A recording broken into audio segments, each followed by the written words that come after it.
পাশের বাড়ি পুলিশ আসছে কেন? এই ব্যাপারে তুমি কিছু জানো নাকি? জানি, কাল রাতে পাশের বাসার ভাবি একটা ছেলের সাথে পলায় চলে গেছে। এর জন্য তুমি মন খারাপ করে আসো কেন? ভাবির চরিত্র তো খারাপ, সে তো আমার ভাইয়ের সাথেও সম্পর্ক করতে চাইছিল। আমার মন খারাপ না, টেনশনে আছি। পাশের বাসার ভাবি তোমার ভাইয়ের সাথে পলায় গেছে। এই, তোমার ভাইয়ের বিয়ে কি ঠিক হয়েছে? মেয়ে কি পছন্দ করছে তোমার ভাইকে? মেয়ে পক্ষ পছন্দ করছে, কিন্তু আমার পছন্দ হয় নাই, তাই বিয়ে ক্যান্সেল করে দিছি। কেন? তুমিই তো বলতা মেয়ে দেখতে পরীর মতো সুন্দর, তা ক্যান্সেল করছো কেন? যখন জানতে পারছি ওই মেয়ে আর তুমি। আচ্ছা অরুণ ভাই, একটা পুরুষ কি এমন কাজ করলে মহাপুরুষ হতে পারে? ভাবি, একটা পুরুষ যদি 3টা কাজ করতে পারে তাহলেই সে মহাপুরুষ হয়ে যেতে পারে। বলেন কি অরুণ ভাই, কোন 3টা কাজ করলে মহাপুরুষ হতে পারে? 1, প্রেম করে বিয়ে করা যাবে না।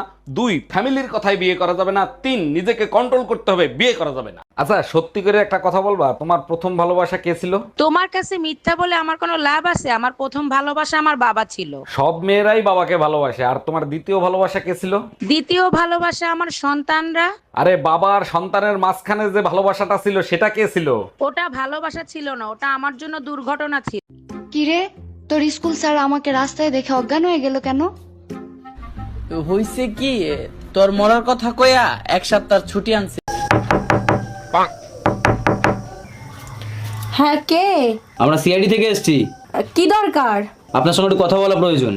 আপনারা কজন আছেন? আমরা 3 জন আছি। তো নিজেদের মধ্যে কথা বলুন না, আমাকে ডাকছেন কেন? আমার এত দামি দামি মেকআপের জিনিস কে যে চুরি করে? ঘরে তো কাজের মহিলাই নাই। কে চুরি করবে? ঘরে তো তুমি আর আমি থাকি, আর আমি তো আর মেকআপ করি না। আমার মনে হয় আমার দামি মেকআপ গুলো পাশের বাড়ির রুম্পা ভাবি চুরি করে। একদম ঠিক বলছো, এর জন্যই অরুণ ভাই বুড়ো বয়সে একটা কোসি মেয়েরে বিয়ে করছেন, তা মেয়ে আপনারে কি দেখে পছন্দ করছে? আরে ভাবি, আপনি তো জানেন আজকালকার মেয়েরা বুড়ো মানুষ পছন্দ করে, কারণ বুড়ো মানুষের দম অল্পতে শেষ হয় না। সবই তো ঠিক আছে, দেখেন দম ফুরায় গেলে আবার পলায়না চলে যায়। পলাইবে না, কারণ বোন নামে লোন করা আছে। পলায়ে গেলেও ব্যাংকালারা খুঁজে নিয়ে আসবে।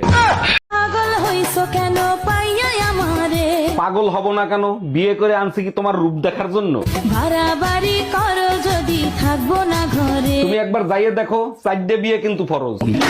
জামাই কই তুমি? তাড়াতাড়ি এদিকে আসো। শালা শ্বশুর বেরিয়েও শান্তি নেই। কে জাম্মা জান, আপনার মেয়ে কি মরে গেছে নাকি? এসব কি বলো জামাই? সকাল থেকে মেয়ে বমি করতেছে, যাও মিষ্টি নিয়ে আসো, সুখবর আছে। আরে কিসের সুসংবাদ? লেবুর রস করে খাওয়ান, সারা রাত বসে মদ খাইছে।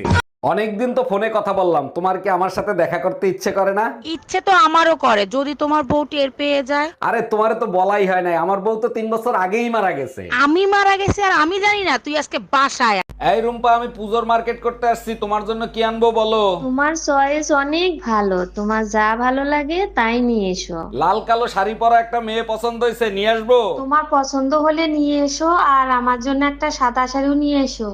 এই তোমার গবেষণা করা হইছে? হইলে তাড়াতাড়ি খাইতে আসো। জানো রুম্পা, এক গবেষণা করে দেখলাম মেয়েরা নিজেদের চোখকেও বিশ্বাস করে না। কেমনে বিশ্বাস করব? চোখে দেখি একটা আর তোমরা ঘটাও আরেকটা। আরে না, মেয়েরা ঘন্টার পর ঘন্টা।